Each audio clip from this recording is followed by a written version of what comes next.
With Amex Gold, you can experience the gold standard. You get access to exceptional dining, plus 4 times membership rewards points on eligible dining purchases. That's the powerful backing of American Express. Terms apply. Cap applies. Learn more at americanexpress.com/withAmex. This episode is brought to you by Coffee Mate.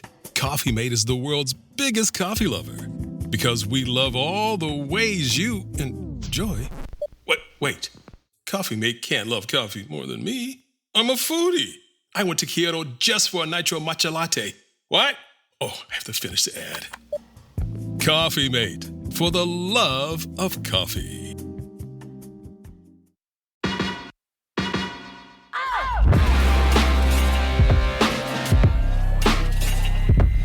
Hello and welcome to The Price of Music, the show that looks at the money behind the music industry with me, Steve Lamack, and Music Ally's Head of Insight, Stuart Dredge. I haven't asked this for ages, so being nosy, what are you listening to? What have you been listening to recently, Stuart?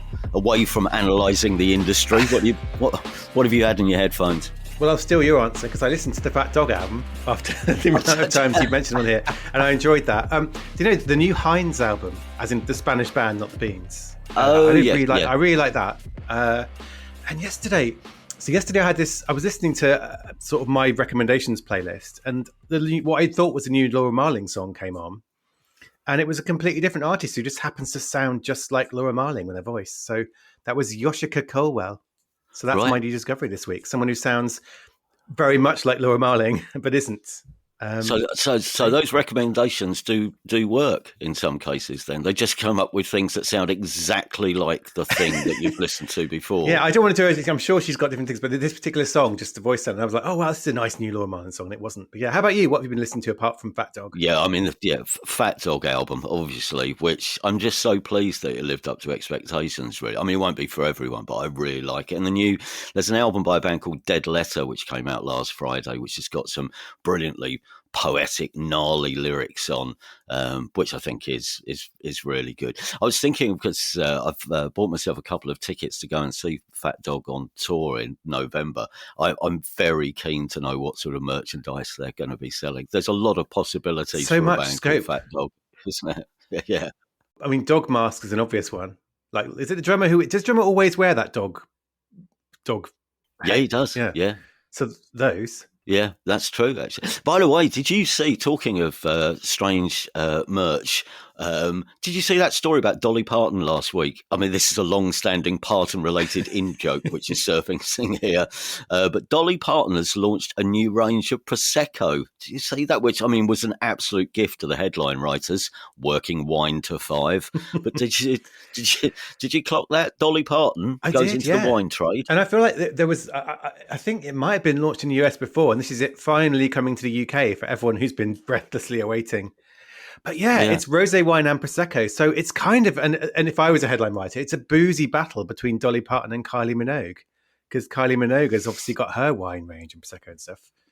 Hang on a second. Kylie Minogue's got a range of wines. Did you not know Kylie has wine? No. It's in supermarkets and everything. It's like a proper thing. It's been quite popular, I think. Really? Yeah, this is our Christmas party. So we'll start on the Dolly Parton Prosecco, then we'll move over to the Kylie rosé wine for Christmas. I got, you know how wines have those, they're very certain sort of familiar type of description, the way people describe wine. I got the one for Dolly Parton's wine. Okay, so right. I put on my Oz Clarke voice. So it's crisp and refreshing with hints of citrus and dried sage, balanced by a subtle beachy salinity, a perfect nod to those southern seaside vibes Dolly loves, which I don't think I've ever thought of Dolly Parton in connection with the seaside before. No, like I'm not. Is that a thing? The southern seaside. What, Bournemouth? Yeah, it'd be great in a stripy swimsuit just jumping in the sea in the cold. But yeah, so like her, Kylie, like this thing of musician wines is a thing. You know, and I think it's quite lucrative thing as well. As you get into supermarkets, your brand name can do well.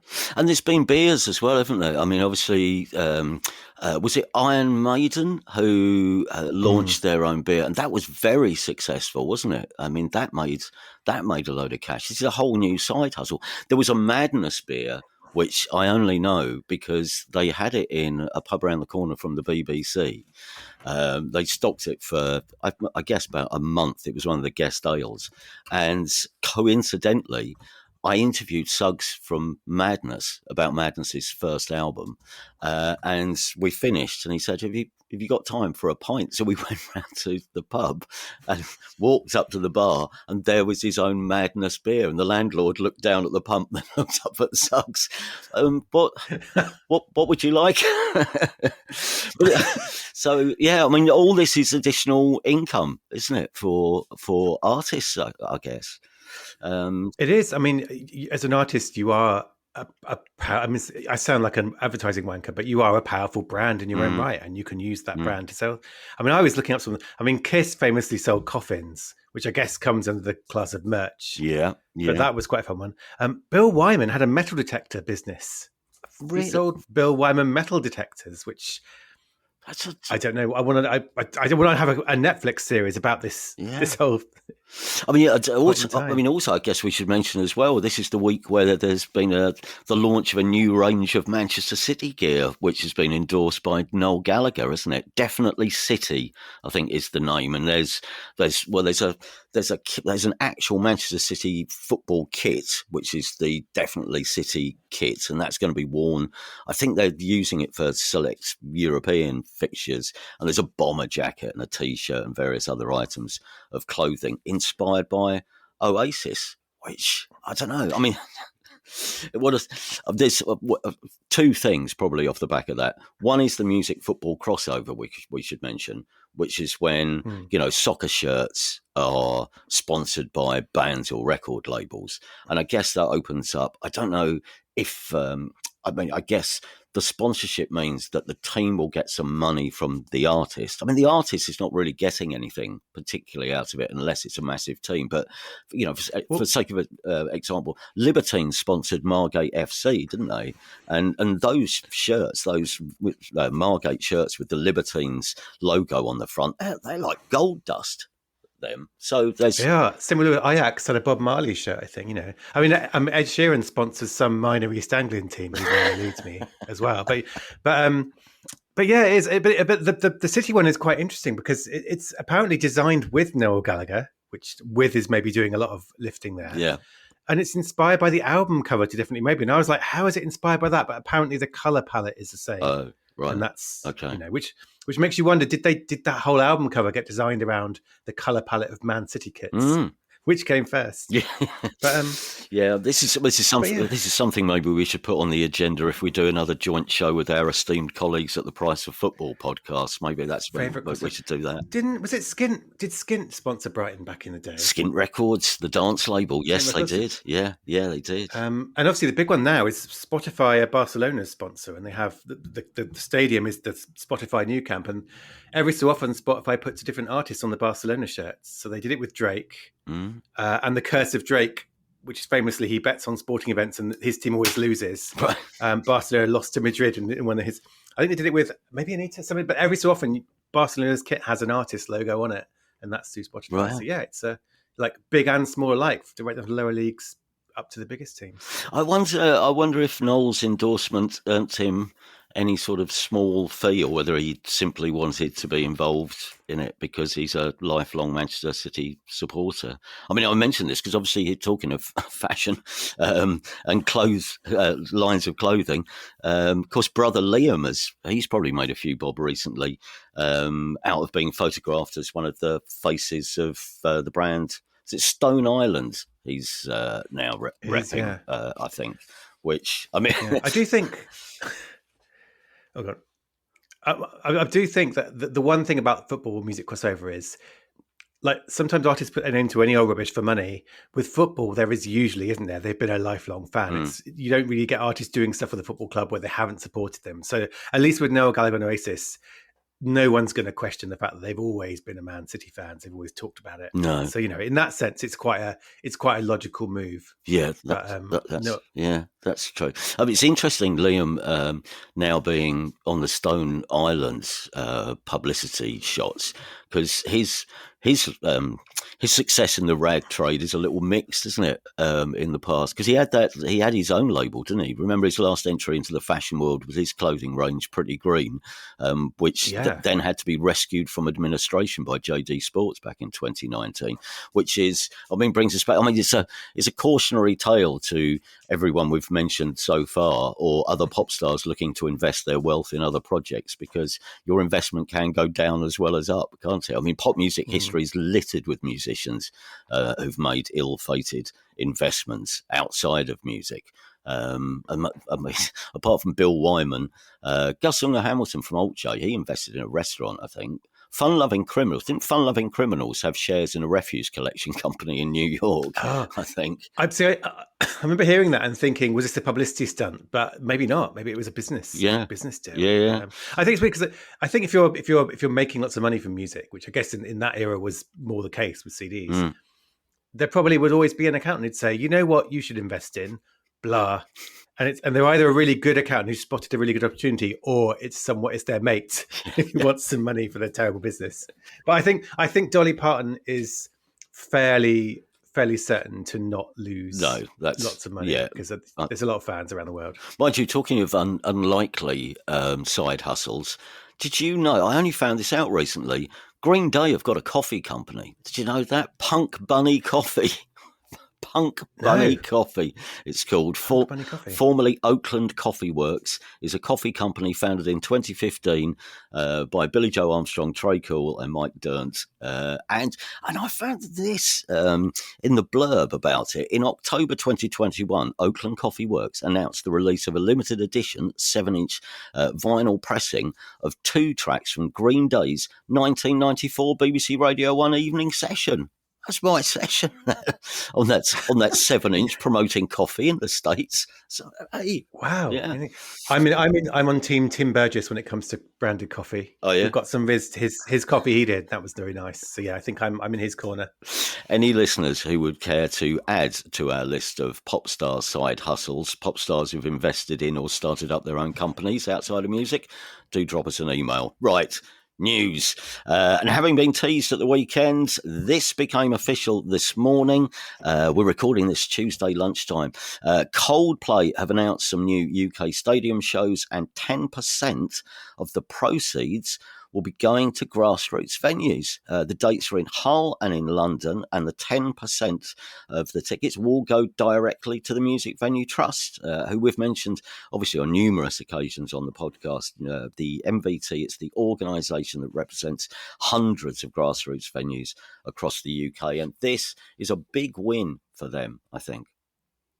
It's huge because they've had this campaign going on. They say every arena or stadium show should £1 from the ticket price should go to grassroots. And the tickets aren't going to cost a tenner for Wembley, are they? This is going to be a lot more than £1 per ticket, and it's kind of a big statement, I think, from one of the biggest live bands we have, of saying we think this is worth us putting a decent chunk of our live earnings into. I love the way they announced. Did you see the way they announced it as well?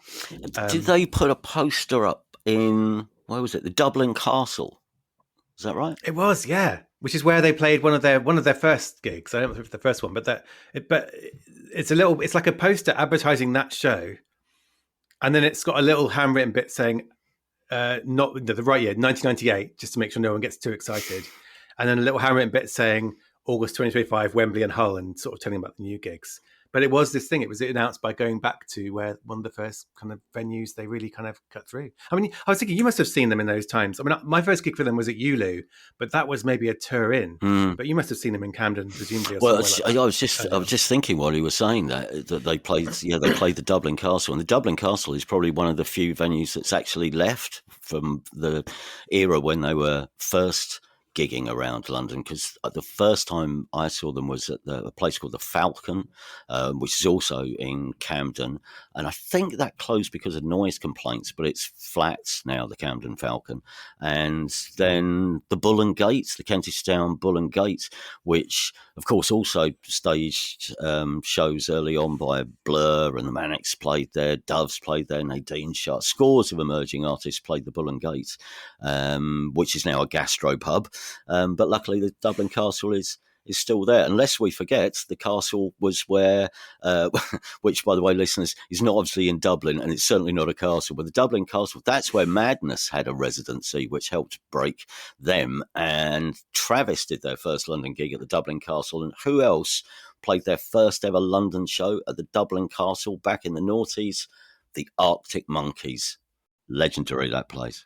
The funny thing is that this morning, producer Guy said, "Oh, that reminds me of The Cure," and The Cure recently have done. I think they trailed their album cover in a poster in Crawley in a pub or somewhere where they started out. So this seems to maybe be a thing now. Like if you're starting a new campaign, announcing gigs, you go back to your very earliest place and stick a poster on it and see who notices. Well, which I quite like. It's like a nice market, But with Coldplay, it's backed up by there's putting money into it. But I like that idea. Well, it's a lot cheaper than a £10,000 billboard, isn't it? Advertising or launching a tour. You just go and get a bit. I mean, what have you got? What do you cost? Photocopying and some blue tack, and that's all you need. Yeah. Maybe it's a thing. The other thing I like, so I like this because it's Coldplay sticking their thing in the sand saying we're supporting us. And I think this will maybe encourage other artists to do it.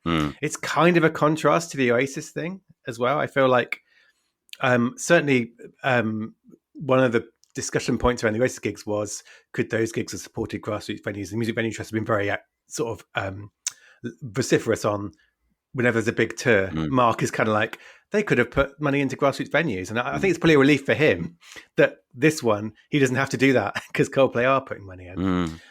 The other thing I like was in Hull, they're playing 2 dates in Hull, and they're going to make 50% of the tickets for local fans. And I think they're going to use some kind of postcode filtering system. Right.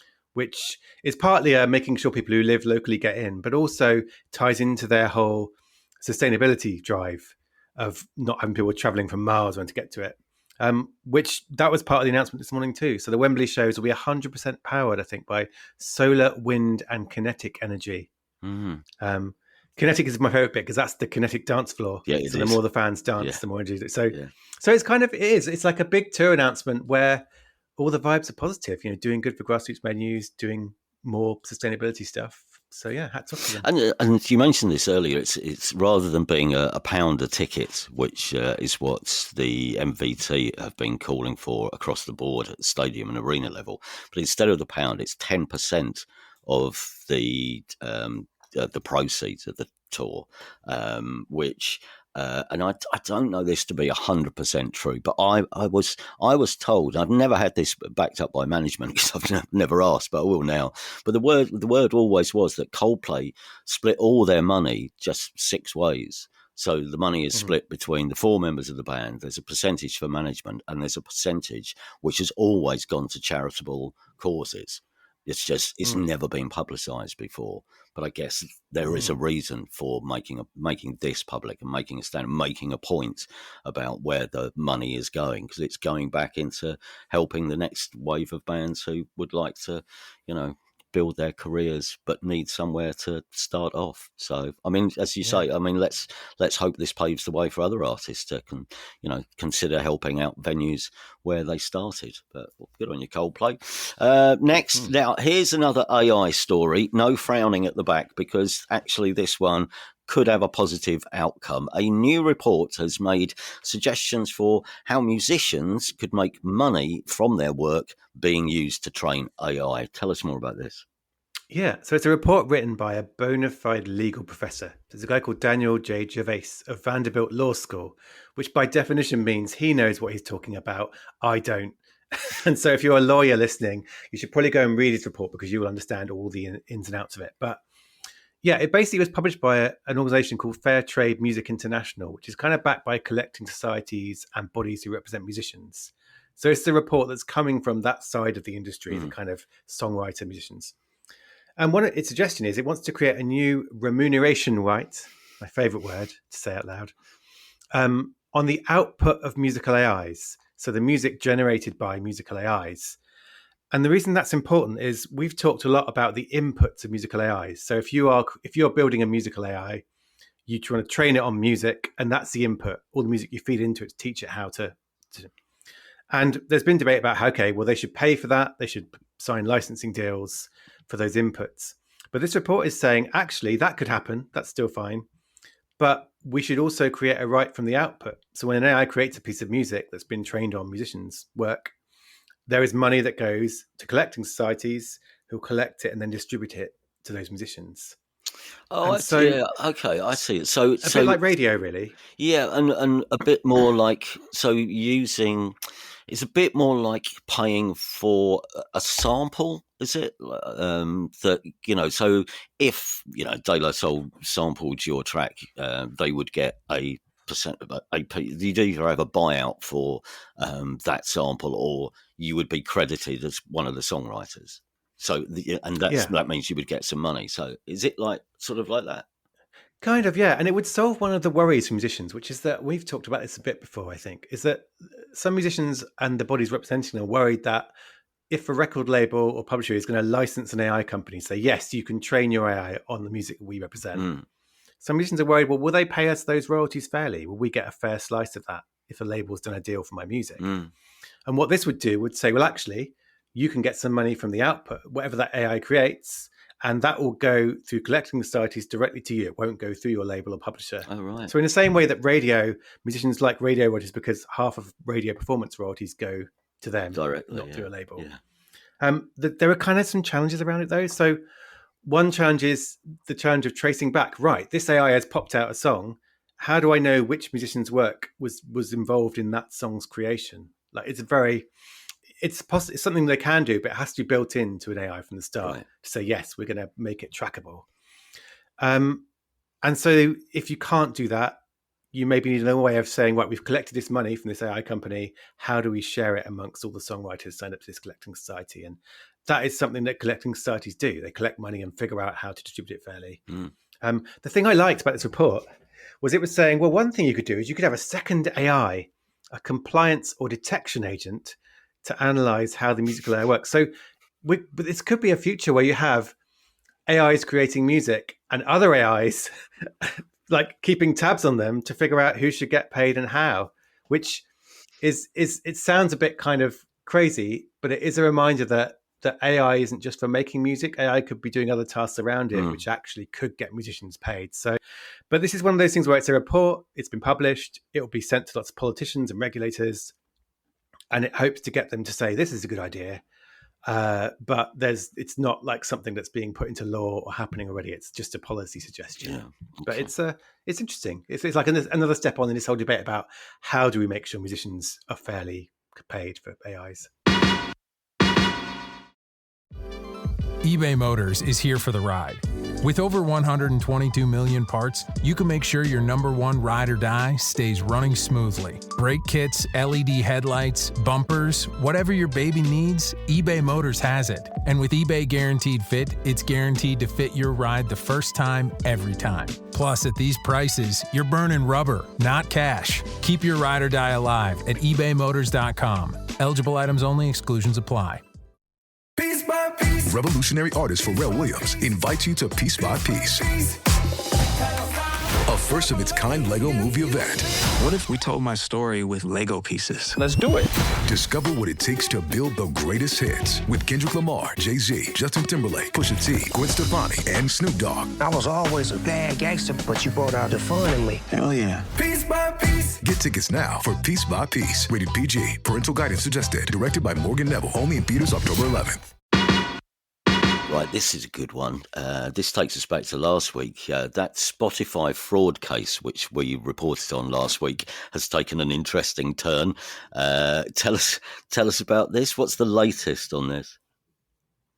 Yeah, well, just to recap. So there was this producer called Michael Smith. He was arrested and charged for wire fraud, and he's accused of creating 100,000 of tracks using AI and using bots to inflate their streams and get more than $10 million of royalties. So Spotify came out with a statement, which was very proactive. It wasn't like journalists were going to them saying, you need to talk about this. They briefed a few journalists, me included, themselves, and said, basically the statement said, we invest in automated and manual reviews to try and spot artificial streaming. So someone using bots to get extra plays, they're trying to spot it. And Spotify said that its technology works so well that Smith only generated around $60,000 of the 10 million royalties he gained from Spotify. And the reason that's big news is that Spotify, and then he said this as well, Spotify typically accounts for 50% of artist streams. So if you're an artist, on average, half your streams come from Spotify. Okay. But in this guy's case, only 0.6% of his royalties came from Spotify because the company cracked down. So what it is essentially is Spotify publicly coming out and saying, we are better at spotting streaming fraud than our rivals. And it's basically pointing at Apple and Amazon and YouTube and suggesting they did a worse job than it did, which is kind of fun, kind of interesting and spicy. None of them have commented yet, so we don't know what their reaction is. But it is Spotify coming out and saying, we think streaming fraud is an important thing and we're not doing that bad a job at stopping it. Yeah, which is important to them in their discussions with the music industry as well, I imagine, isn't it? That's why they've done it. I think so, yeah. Yeah, and also, I mean, the thing with fraud is, and I sort of wrote this in a story, I didn't want it to sound like criticism, but it's a bit like banking and the financial industry in that this is one area where banks work together, even if they're fierce rivals, because they all benefit if they share information and help spot stuff. And I think that is what should, and hopefully what will happen here, is that if Spotify is doing a much better job than rivals at battling streaming fraud, it will share some of those lessons with those rivals, because really it benefits everyone if Apple, Amazon, YouTube, if they can all do as good a job. Yeah. And there is this thing called, I think it's called the Streaming Fraud Alliance, or there is an organization that has Spotify in it, has SoundCloud in it, has Amazon in it. There are already some ways where these companies can quietly get together and say, right, what have you learned about fighting things? How can we learn from that? So I think in the short term, this is Spotify saying we're better than all the rest, Yahoo sucks. But I think there are lessons to be learned, and it would be beneficial for everyone if it could share them. So yeah, but it is fascinating. It's one of those weird areas of science where no one's going to talk about it in detail, because like Spotify never come out and say, here's exactly how we spot fraud, because all the kind of potential fraudsters will just listen to that and figure out better ways of beating it. Yeah. So it's a mysterious art and science of how do you spot fake streams and how do you crack down on it. But it's good to know there is actually stuff happening behind the scenes. And in this case, seems to have worked pretty well. Meanwhile, the music industry is becoming truly more global. International labels body, the IFPI, has just published a report looking at the music industry across Europe. And it says profits are being split much more evenly across the member countries than used to be the case. Yeah, so it's music in the EU. It's their first report they've done looking at Europe. And the reason for that is they want to have something to take to European politicians and say, look, here's our report. It says some good things and it says some things we'd like you to do. And yeah, there were two things that came out for me. One was, this idea of strong domestic artists that across Europe, in lots of countries, local artists are doing really well. In France, in Spain, it's not all just the big American and English stars dominating in a way that maybe used to be more of the case. So it's saying there is this kind of, it's not one big music industry. It's like there's lots of local scenes doing really well. And that was interesting. But then there was kind of some concerns. And one of the concerns is that Europe is growing in terms of its music revenue, but it's growing more slowly than other parts of the world. So China was mentioned, Mexico was mentioned. It talked about how Latin American and Korean artists are kind of doing a better job of exporting their music around the world, which I've got a complicated thought that maybe I need to kind of try to lay out to you, and you can tell me if I'm talking rubbish. I'm looking forward to this. Go on. Complicated thought. Well, there's this strain of thought which is like, okay, in the UK we have it too, and in the US and Europe, we're a bit worried because other parts of the world are growing faster than us in terms of music, and the other artists from elsewhere in the world are more popular globally, and we're slipping back. And that's a concern for us because we want to carry on exporting music and doing well. But I sort of think, isn't it quite a good thing as well that different parts of the world are having success?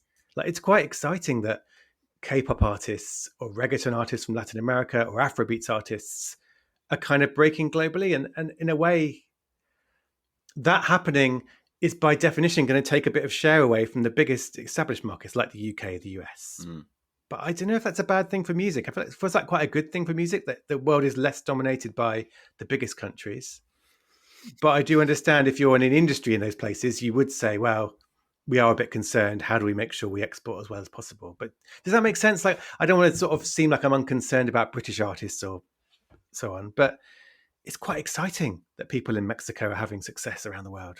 I suppose what's concerning people, or would concern them, is this going to be an ongoing trend? And is European music somehow in retreat, or American music obviously is maybe not as popular in certain places, and that would be their worry.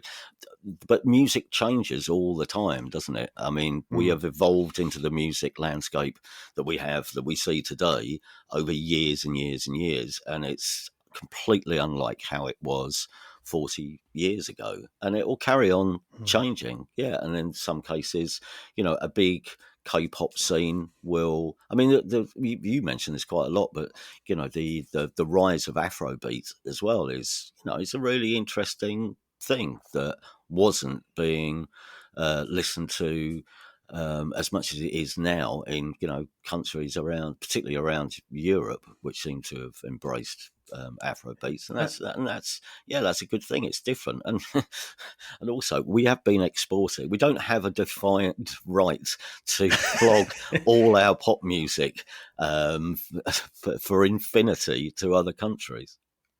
Well, this is it. And I think, also there's going to be some really exciting music that comes from collaboration, cross-pollination, coming from people in the UK, for example, who have Nigerian heritage, making Afrobeats music influenced by British music here. Same in France, where, So I think it's going to be a really exciting time. But yeah, I mean, the other thing the report was doing was it's targeted at policymakers. And the two things it's saying is it wants, and this is a familiar theme, it wants regulation on AI. It wants AI to be regulated the way the music industry wants. And it also wants other copyright intellectual property laws to be rigorously enforced. So that's what this report is really about. It's saying Europe is growing, but not as fast as some other places. And please do these two areas of regulation we'd like to help us grow. Right. So it's it all makes sense from that point of view. But yeah, I think it's a good report, because it does say also stuff is happening in Europe. Like, there are local artists doing really well. And that is going to encourage investment. That's the other thing the report says. Labels are brilliant, because the IFPI is a labels body. So it talks about the investment labels are making in artists, which it is their policy view, but it also does. The thing that I took from that is it's quite exciting. If, for example, in Poland or in Germany or Netherlands, local artists doing well, that means labels will invest more in developing more artists there. So I think there's a lot of there's a healthy cycle here of European artists doing well, and that's sparking investment, so that all the money isn't just going again to the big global American and English stars. Oh, I see what you mean. Because for a moment I was thinking, I don't think we have to celebrate labels investing in artists. I think that's what they're there. That's their day job. That's what they're there. That's what they're there for. Isn't it amazing? Yeah. This record label gave a band some money to make a record. Well done. But it's true. Well done, you. Yeah. But it's true. I think for independent, so you're going to have independent labels in individual countries who have had a big success with an artist, and then, but also in the major labels. Like, I think if you're Warner Music now, you're saying we're not going to stick all our money behind American artists. No. Actually, we're going to give our French arm more money to sign more artists because they're doing well. So it's it's all about, diversification, horrible buzzword, but it is all about stuff happening in little pockets around the world. It's coming through, and maybe that does eat into some of the traditional powerhouses, but as music fans, I think we're all the winners. There you go. And then with a platitude. And music is the winner here. And finally, for this week, I don't know if you've got this written down here. I've got this line from producer Guy that says, Beyonce has explained why she stopped making videos. And now I'm presuming this is a story that appeared somewhere, and it's not Beyonce has told producer Guy why she stopped making videos, which is how I read it. But Beyonce's explained why she stopped making videos.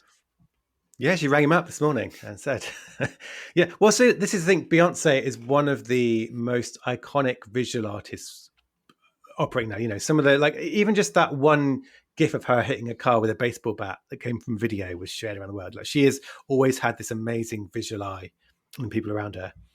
And she gave an interview, and she was asked why she hasn't done any videos for her last two albums, which I hadn't thought about. I suddenly, she hasn't. And she said, I thought it was important that during a time where all we see is visuals, that the world can focus on the voice. And that a visual can be a distraction from the quality of the voice and the music. So it's kind of interesting. She's pushing back against one of these big assumptions in the music industry, which is that you have to always be producing visuals, video. You can't just put music out now. You have to become a content farm, churning out short videos. And she's saying no, which, I mean, obviously she's Beyonce. She could release music however she wanted. She could project it onto the moon. She could release one copy in the belly of a whale you have to go and find in the Atlantic Ocean. Like, she could do whatever she wanted, and no one's going to say you can't do that. And so her stopping making videos doesn't really say much about what emerging artists have to do. They still have to do a lot of visual stuff. But it is interesting. And the other thing I thought was that she is doing video, but she did a concert movie. Do you remember we talked about it a long time ago now, I think, earlier in the year. Yeah. But she did a concert movie, and it was one of the big money spinners. So she's been doing stuff that is video, but it was a long-form concert movie, and she's just binned off music videos. And it's just an interesting thing of I don't know, interesting to hear her talking about it and saying, yeah, I wanted everyone to concentrate on the voice and the music. Mm-hmm. I wonder, and does that, would that affect, I mean, obviously there would be, I mean, again, she's Beyonce. She doesn't need the cash from YouTube, possibly, but would you get less money, I suppose, if you don't have a video? If you're a major artist and your videos on YouTube getting thousands and thousands of plays, money would be coming in from that. So I don't know. Without a video, you lose that revenue. But probably doesn't, probably doesn't matter to Beyonce. Well, that's it. And but even that, I think in a way, I think it does matter. Like, she's making a point by foregoing that revenue in a way. Yeah. She's saying, I think this is important. And it's interesting because, like, again, I talked about that baseball. I don't know if you've seen that clip. It's from, I can't remember what video it's from, but it's her basically just hitting a car with a baseball bat. And it was shared endlessly, and people used it alongside all kinds of stuff they were saying on social media. And it became like a part of the culture, like this visual image. And so what she's saying is, I think you can still influence culture. I think you can still have an impact when people are just when you make people listen to you and not just watch a visual. So it's kind of, I don't know, I enjoyed it. Like, it's relatively rare to hear Beyonce talking about what she does. She doesn't do many interviews, and she doesn't tend to. So it was like an insight of someone who's deliberately stepped away from this thing that the industry thinks is so crucial. So I don't know if it'll influence anyone else, but it is an interesting moment, I think, of her saying, this is why I did it. But then again, she might release a new album next week and do a video for every track, having done the no videos thing. Like, you know, it's her creative decision now. So, you know, it's her right now to kind of rip it all up and say, yeah, I'm going to start making videos again now. Watch this space. So who knows? Yeah. And with that, we have to leave it for this episode. Join us again later in the week. We're talking to Tom Keel, who's the CEO of UK Music. And if you don't know what UK Music is, tune in and we'll explain exactly everything you need to know. But it's very important to the music industry and its relationship with government. But for now, thanks for listening. Obviously, if you've enjoyed the show, do subscribe in your podcast app and give us a review and a rating if you get a second, and tell your friends about us. And if you have a question which you'd like us to attempt to answer on the show, anything music business related, drop us a line, email us at thepriceofmusicpodcast@gmail.com. And finally, if you would like to support the show, you can become a Price of Music fan or super fan for as little as £2 a month, just by visiting patreon.com/thepriceofmusic to find out more. For now, thanks very much again, everybody, and cheerio.